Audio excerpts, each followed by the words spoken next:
जी, तमाम देखने सुनने वालों को कुरान सरवर का सलामी में सनून कादर मुतलक आपको दुनिया आखिरत की कामरानियाँ अता करे। हाँ जी, आज मैं ना बहुत लंबी चौड़ी बात को और बहुत लंबे चौड़े मामले को चंद मिनटों में समझने की कोशिश करूँगा। जब इलेक्शन हुआ तो इलेक्शन से पहले जो एंकर थे इनके साथ एक एग्रीमेंट था और इस एग्रीमेंट के साथ जो इनको मिला था तो अचानक रात को सिनेरियो तब्दील हुआ और पीटीआई जीतनी शुरू हो गई। तो इन्होंने कहा कि उस तनहा पे हम ये काम तो नहीं कर सकते। खैर फिर इनका नया एग्रीमेंट हुआ और इलेक्शन के बाद ये 10 और 12 दिन के दरमियान जितने विलाग हुए हैं, जितनी ब्रॉडकास्टिंग हुई है, जितने तजिए हुए हैं, जितने इंटरव्यू हुए हैं, मैंने हर एक को देखा है और इन सब पे मैं 10 से 12 मिनट के अंदर अंदर बात करूंगा। नंबर 1 गलती है हमारे पीटीआई वालों की भी, लेकिन पीटीआई वालों की क्या है कि जो इनकी लीडरशिप है वो तो या जेलों में है या छुपी हुई है। ये आम की मर्जी का बंदा पकड़ के ले आते हैं और सामने बिठा लेते हैं। ऑफिशियली तौर पे कोई भी नहीं आ रहा जो इनको जवाब दे सके। और इन्होंने इन दिनों ये जो मजाक बनाया हुआ ना मीडिया पे कि इनको हर बात पे लाजवाब किए जा रहे हैं। इनके टॉपिक कितने हैं? 9 में ही है, घूम घुमा के 9 में ही पे आ जाते हैं। अच्छा, उसके बाद खान साहब करप्ट हैं, कैसे अदालतों ने उनको सजा दे दी है। उसके बाद क्या है, ये जुराइम पेशा इन्होंने ऐसे किया ऐसे किया ऐसे किया है? उसके बाद पीटीआई हार गई है जी, वो कैसे धांधली हुई, ये हुआ वो कह रही आगे अदालतें नहीं मौजूद, ट्रिब्यूनल नहीं मौजूद, वहाँ जाओ। इलेक्शन कमीशन एक आईनी अदारा है, उसने जब नोटिफिकेशन जारी कर दिया तो वो ठीक है। वो जब कहते हैं कि मरियम जो है वो कैसे नहीं कामयाब हुई, कामयाब होने के बगैर वहां आ कैसे सकती है। वो कह रहे हैं कि वफाकी हुकूमत इनकी बन है। अगर वफाकी हुकूमत नहीं बन सकती आईन और कानून के मुताबिक, उनके नोटिफिकेशन कैसे हो गए, उनकी अक्सरियत वहां साबित कैसे हो गई। हर बात को घुमा घुमा के इनको ना लाजवाब किए जा रहे हैं। आज मैं तुम्हारी ऐसी की तैसी फेरने लगा हूं। मैं आगाज करता हूं 9 मई से। पहली बात यह है, जब कोई डिबेट होती है ना, उसके कुछ असूल होते हैं। 2 फरीकों के दरमियान में बात होनी है ना, तो यह तय किया जाता है इसका फैसला जो है वो शरीयत के मुताबिक होगा, कुरान के मुताबिक, हदीस के मुताबिक, नबी सल्लल्लाहु अलैहि वसल्लम की ज़िंदगी के मुताबिक, सहाबा की ज़िंदगी के मुताबिक, ताबीन के मुताबिक, तबा ताबीन के मुताबिक, या बाद के आने वाले मुसलमान हुक्मरानों की ज़िंदगियों के मुताबिक, या जो बुजुर्गान दीन आए हैं उनकी ज़िंदगियों के मुताबिक, या जो आइमा इकराम आए हैं उनकी ज़िंदगियों के मुताबिक। या फिर इन सबको छोड़ दो, आईने पाकिस्तान पे आ जाओ। भाई इस डिबेट का फैसला आईने पाकिस्तान के मुताबिक होगा, कानून के मुताबिक होगा। सबको छोड़ दो, अखलाकियात भी कुछ होती हैं, अखलाकी अकदार भी होती हैं, उन पे आ जाओ। यार इन सब को छोड़ दो। तुम्हारे जो अन्नदाता है ना यूरोप वाले, वहाँ के लॉ और रसूल पे आ जाओ। आज मैं कुरान की बात भी करूंगा, हदीस की भी करूंगा, सहाबा की भी करूंगा, आइमा की भी करूंगा, पाकिस्तान के आइन और कानून की भी करूंगा, मगरब के माहौल और उनके असूलों की भी करूंगा, अखलाकियात की भी करूंगा। हर एक पे मैं दलील दे के इनके ये जो 4-5 पॉइंट हैं उनके जवाब दूंगा। मैं खुद को इस काबिल नहीं समझता, लेकिन मुझे उनके सामने बिठाओ, मैं फिर देखता हूं ये कैसे बातें करते हैं। नंबर 1, जब इस पे आ जाओ, आईने पाकिस्तान पे आ जाओ, शरीयत पे आ जाओ। क्या शरीयत इस चीज की इजाजत देती है कोई अदारा अपनी हदूद से तजावज करे? कुरान इजाजत देता है, हदीस इजाजत देती है, आइन इजाजत देता है, कानून इजाजत देता है, अखलाकी अकदार इजाजत देती है कि कोई अदारा अपनी हदूद से तजावज करे? कौन नहीं जानता। अब आगे आ जाओ। कौम तो अनपढ़ है, उसे तो शौर ही नहीं, वो तो जानते ही नहीं। इसे तालीम से महरूम इमरान खान ने रखा है। शऊर से दूर इन्हें इमरान खान ने रखा है। इनके लिए तालीम के बंदोबस्त जो है वो इमरान खान के आबाओ अजदाद ने करने थे, इन्हीं हुक्मरानों ने करने थे। इसका जुम्मेवार कौन है? अदारों में सारे पढ़े लिखे लोग हैं, दूसरी तरफ अनपढ़ कौम है। लेकिन उस कौम को आहिस्ता आहिस्ता सोशल मीडिया के ज़रिए ये पता चल गया कि हमारे मुल्क के अंदर एक आइन है, और वो अलग बहस है कि कुरान और सुन्नत के मुताबिक है या नहीं है, लेकिन बताया यही जाता है कि कुरान और सुन्नत के मुताबिक है, आइन और कानून उसके ताबिया है। और दीन के मुताबिक थोड़ा बहुत ये उलमा से जानते हैं, पढ़ते भी हैं, सुनते भी हैं। इनको ये पता है कि किसी भी अदारे ने दूसरे में मुदाखलत नहीं करनी। सियासी पार्टियां अपने अपने रोल अदा करें, हर अदारा अपने अपने किरदार अदा करे, अदलिया अपने करे, इस्टेब्लिशमेंट अपने करे, ब्यूरोक्रेसी अपने करे। मुझे ये बताओ, जब सुप्रीम कोर्ट ने फैसला दिया कि 90 दिनों के अंदर अंदर सूबाई असम्बलियों के इलेक्शन करवाओ, क्या वो आइन के मुताबिक नहीं था? उस आइन से इनहराफ किसने किया, ये आप बता दो। ये आप लोग ही बताने वाले थे ना शारों करायों में अवाम को कि इस्टेब्लिशमेंट नहीं होने दे रही। वो उनके सामने डट के खड़ी हो गई। ये शरारत, ये आग तुम्हारी लगाई हुई थी। उसके बाद पर्चे दर पर्चे, पर्चे दर पर्चे हो रहे थे। वो किस कानून के तहत हो रहे थे? वो भी तुम सहाफ़ी हजरात और नीचे लॉ एनफोर्समेंट एजेंसियां सारी यही कह रही थी, ऊपर से आर्डर, ऊपर से आर्डर, ऊपर से आर्डर। ऊपर कौन था? आर्मी, हमारी आर्मी थी। अवाम के और इनके दरमियान फासले किसने पैदा किए? फिर एक प्लानिंग के तहत इमरान खान को गिरफ्तार करने के लिए फौजी वर्दियों वाले वहां क्यों लाए गए? क्या पुलिस ये काम वहां नहीं कर सकती थी? वहां उनको ये साबित किया गया कि तुम्हारे खिलाफ जो कर रही है आर्मी कर रही है, और अवाम सोचती थी कि हमारा और आर्मी का तो झगड़ा ही कोई नहीं, ये बिला वजह से हमारे साथ ज्यादती कर रहे हैं। और ये चले जाते हैं आर्मी के दरवाज़ों पे एहतजाज करने के लिए। जब ये चौकों में एहतजाज करते थे ना, चौराहों में एहतजाज करते थे, ये नहीं बताते, मैं बताता हूँ।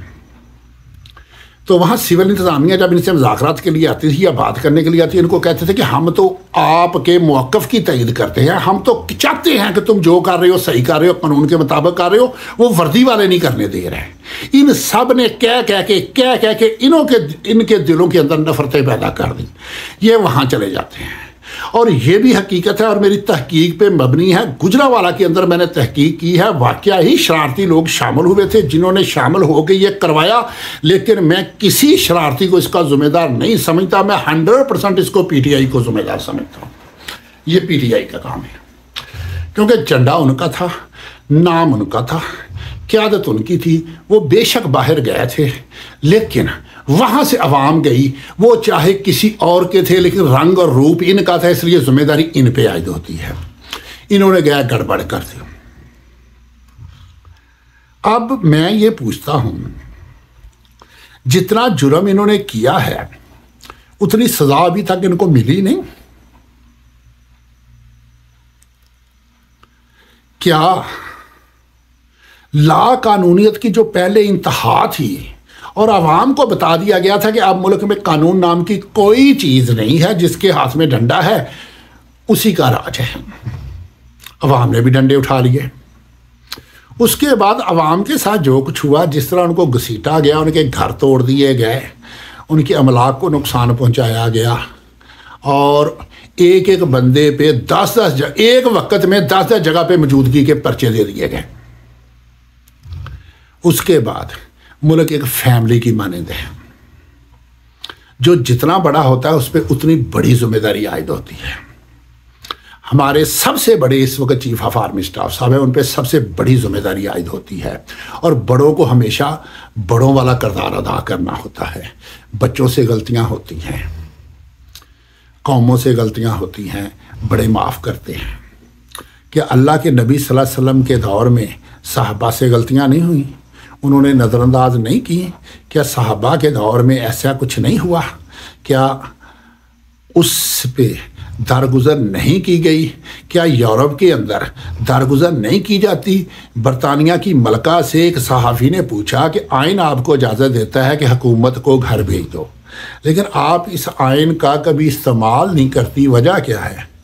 उसने कहा कि आइन से बड़ा भी है अखलाक, और मेरा अखलाक मुझे इजाज़त नहीं देता। और जो कुछ मुल्क में हो रहा है ये अखलाकी लिहाज से इसे किस नज़र से देखते हो? अब आगे आ जाओ। इलेक्शन हुआ, ट्रिब्यूनल हैं, अदालतें हैं, अदारे हैं, इलेक्शन कमीशन है। क्या वहाँ पे कानून के मुताबिक हो रहा है? जो कुछ हो रहा है कानून के मुताबिक हो रहा है? आज बसरा साहब और मंसूर अली ख़ान साहब का मैं प्रोग्राम देख रहा था, और मंसूर अली ख़ान साहब ऐसे उसको पढ़ रहे थे कि जैसे गली में जाते हुए किसी फ़कीर के पीछे कुत्ता लग जाता है, और फ़कीर बेचारा इतनी हिम्मत भी नहीं करता कि आगे से एक रोड़ा उठाए और उसको मार दे। और यही हालत उस वक्त बसरा साहब की थी। उनकी जगह पे मैं होता तो मैं तेरा मुंह चुप करवाता, मैं तेरी ज़बान बंद करवाता। जिस तरह के वहाँ पे सवालात कर रहे थे, उसने कहा जी मैं सुप्रीम कोर्ट चला गया। उन्होंने कहा जी इसका तो लॉ ही नहीं है। पहले ट्रिब्यूनल में जाते, इलेक्शन कमीशन के पास जाते, फिर ट्रिब्यूनल में जाते, फिर हाई कोर्ट के पास जाते, फिर सुप्रीम कोर्ट के पास जाते। और मोहतरम, जिस दिन रात के 12 बजे सुप्रीम कोर्ट ने आके अदालत खोल ली थी, उस दिन उनके पास कौन गया था? किसने जाके दरख्वास्त दी थी? इसने कहा जी उस दिन हेयरिंग थी धांधली की, तो मैं चला गया। उसने कहा जी वो धांधली की दरख्वास्त तो अली ने दी थी। ओ भाई उस दिन तो किसी अली वली शली किसी ने भी नहीं दी थी, और वो अदालत खोल के बैठ गए थे कि अभी फैसला चाहिए। सुप्रीम कोर्ट के पास लामहदूद अख्तियारात हैं। वो हर एक की बात सुनती है, हर एक की दाद रस्सी करती है। जो भी उसके सामने चला जाए उसने बात सुननी होती है। ये उसके कानून में दर्ज है। कोई फरियादी उसके दरवाजे पे जाए तो उसने बात सुननी है। वो आगे से डांटता नहीं, झाड़ नहीं पिलाता, जो ये काजी फायज ईसा साहब कर रहे हैं। एक और बात आगे आ जाऊं, जो अब असम्बलियों में हो रहा है, ये जो नोटिफिकेशन हो रहे हैं, ये किस कानून के तहत हो रहे हैं? रिजर्व सीटें नहीं इनको मिल रही, ये किस कानून के तहत मिल रहे हैं? मेरे साथ कानून और आइन की बात कर लो। मुझे कानून दिखाओ ना, वो कौन सा कानून है जिसके तहत ये हो रहा है? इलेक्शन लड़ने के लिए एक शर्त है, उसका वोटर होना जरूरी है। जब वो कागजात जमा करवा देता है ना, उसके ऊपर कितने भी मुकदमे हो ना, हर अदालत कानूनी तौर पे उसको बेल देती है ताकि वो अपना इलेक्शन लड़ सके। इलेक्शन के बाद फिर जो भी हो उसके साथ होगा, कितने भी मुकदमे उस पर हों, अदालतें देती हैं टाइम। किसी को मिला टाइम? किसको दिया? उसके बाद इलेक्शन हुआ, 45 के सारे सबके सामने हैं, कोई अहमियत नहीं।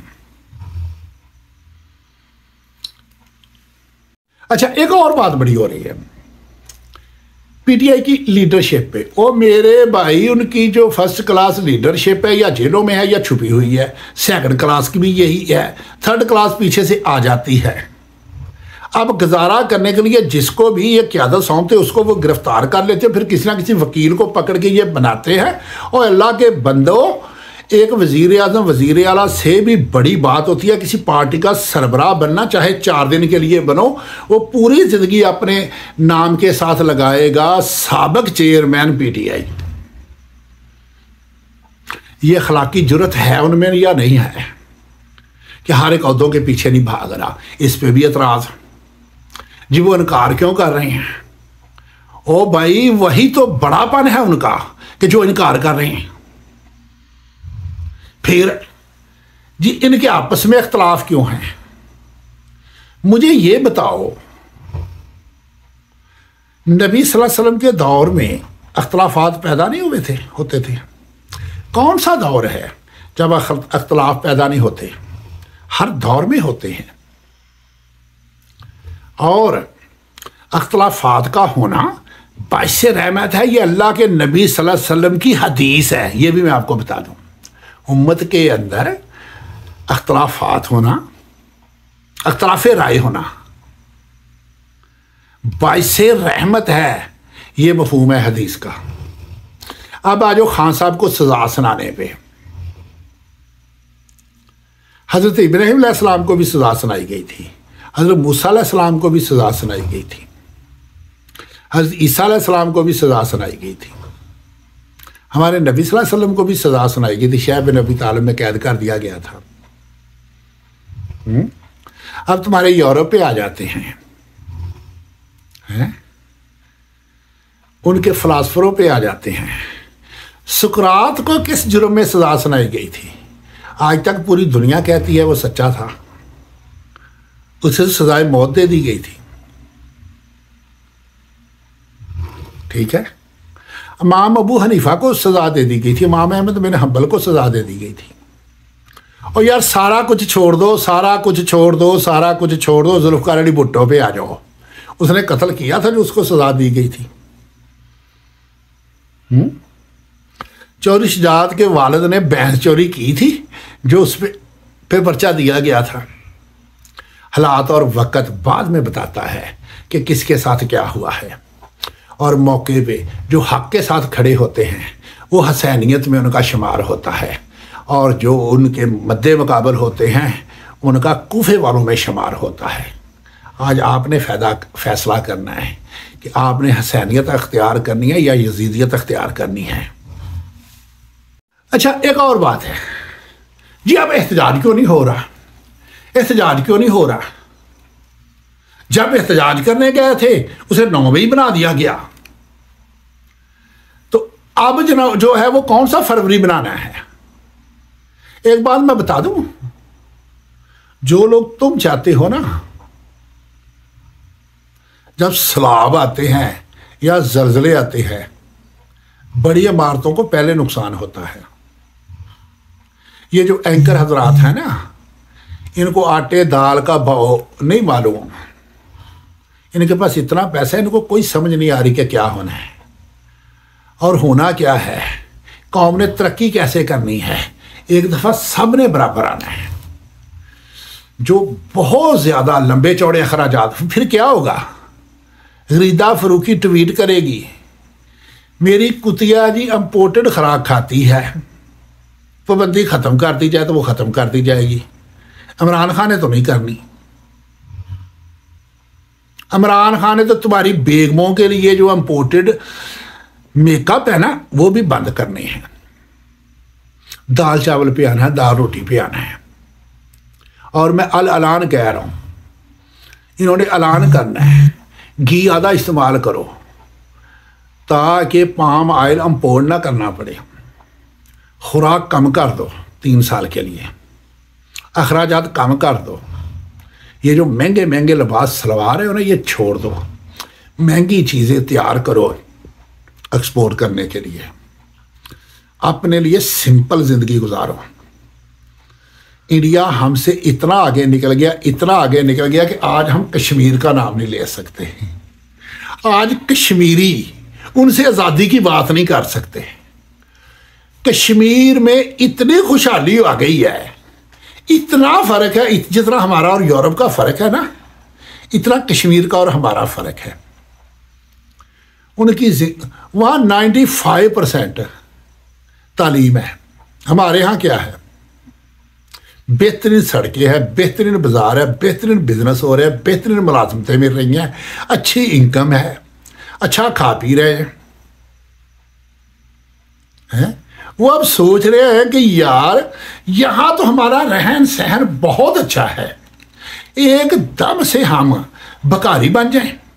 बल्कि पिछले दिनों बैतुल्ला में कश्मीरी का किसी ने एक क्लिप भेजा था, यहाँ बड़ा वायरल हुआ था। उसने पूछा कि सुनाओ वहाँ के हालात। उन्होंने कहा जी माली तौर पे तो हम इस वक्त बहुत अच्छे हैं। उन्होंने कहा जी अब आपके साथ आर्मी क्या करती? उन्होंने कहा जी अब तो कुछ नहीं करती। उन्होंने कहा जी पहले क्या करती थी? उन्होंने कहा जी पहले हमारे साथ वो करती थी जो आजकल पाकिस्तान के अदारे आपके साथ कर रहे हैं ना, यही कुछ पहले हमारे साथ होता था। ये डूब मरने का मुकाम है हमारे लिए। इंसल्ट उस वक्त होती है जब दुश्मन बात करे। चार दीवारी के अंदर बैठे हुए, अगर बेटा उठ को बाप को कह दे ना कि घर में खाने को कोई नहीं, बाहर लोग कर्जा मांगने आ रहे हैं और आप घर में बैठे हुए हैं, हम जवान बेटे हैं, हमें भी आपने यहाँ बेकार करके बिठाया हुआ है, क्यों नहीं बाहर निकलते और इनकी मिन्नत करते कि हमें कुछ वक्त दो और हम मजदूरी करें और मेहनत करें और कुछ घर में खर्चा करें, कुछ सेविंग करके आहिस्ता आहिस्ता कर्जा उतार के हम पाँव पे खड़े हो जाएं और सीना ताड़ के मुआशरे में चलने वाले बन जाए और बाप डंडा पकड़ ले कि तेरी जरूरत कैसी हुई, बाप के आगे जुबान दराजी करता है, बाप को मशवरे देता है। बाप मैं हूं कि तू है, तुझे क्या अकल, तुझे शौर कहां से आ गया? मैंने जिंदगी गुजारी है, मैं जिंदगी के नशेबो फराज जानता हूं। नहीं, हजरत उमर फारूक रजी अल्लाह अन्हु का कौल है, ये ना देखो कौन कहता है, ये देखो कि क्या कहता है। कोई जुगनू सतारा संभाल रखना, मेरे अंधेरों की फिक्र छोड़ो, बस अपने घर का ख्याल रखना। अल्लाह हाफ़िज़।